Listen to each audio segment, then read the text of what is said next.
சமந்தா மற்றும் ராஜ் நெடிமோ 2 பேருமே பார்த்தீங்கன்னா, கடந்த டிசம்பர் 2025ல தான் செகண்ட் மேரேஜ் வந்து பண்ணிக்கிட்டாங்க.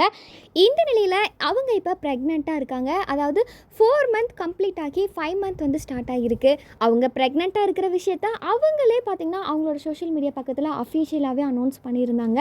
இந்த 5 மந்த் பிரெக்னன்சியை செலிப்ரேட் பண்ணுறதுக்காக ஹைதராபாத்தில் அவங்களோட ஃபேமிலியோட சேர்ந்து ரொம்பவுமே எளிமையான முறையில் சமந்தாவுக்கு வளகாப்பு பண்ணியிருக்காங்க. அந்த ஒரு ஃபோட்டோவையுமே ரிலீஸ் பண்ணியிருக்காங்க. இந்த வளகாப்பு நிகழ்ச்சியில் சமந்தாவுடைய மாமியார் பார்த்திங்கன்னா, சமந்தாவுக்கு வளையலெல்லாம் போட்டு விட்டு அவங்களுக்கு பிளஸ்ஸிங்குமே பண்ணியிருக்காங்க. அது மட்டும் இல்லாமல் அவங்களுக்கு ஒரு சூப்பரான கிஃப்ட்டுமே வந்து ஸ்பான்சர் பண்ணியிருக்காங்க. இதை பார்த்து சமந்தா செம்ம ஹாப்பியாக இருக்காங்க. இந்த ஒரு அழகான தருணத்தையுமே அவங்களோட சோஷியல் மீடியா பக்கத்தில் ஷேர் பண்ணியிருக்காங்க. இது தொடர்ந்து நடிகை சமந்தா இப்போ ப்ரெக்னெண்ட்டாக இருக்கிறதுனால சினிமாவில் இதுக்கப்புறம் கொஞ்சம் நாளைக்கு நடிக்க மாட்டேன் அப்படின்னு சொல்லிட்டு அவங்களே அஃபிஷியலாக சொல்லியிருந்தாங்க.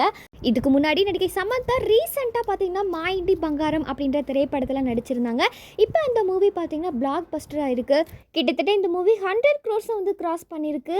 இந்த ஒரு மகிழ்ச்சியான செய்தியை ராஜ் நெடிமோர் பார்த்தீங்கன்னா சமந்தாவுக்கு ஒரு பிக் சர்ப்ரைஸாக வந்து கொடுத்துருந்தாங்க. அந்த ஒரு வீடியோவுமே பார்த்திங்கன்னா அவங்களோட சோஷியல் மீடியா பக்கத்தில் அவங்களே ஷேர் பண்ணியிருந்தாங்க. அது மட்டும் இல்லாமல் ஏற்கனவே சமந்தா ப்ரெக்னென்ட் ஆனதுனால ரொம்பவுமே ஹாப்பியாக இருக்காங்க.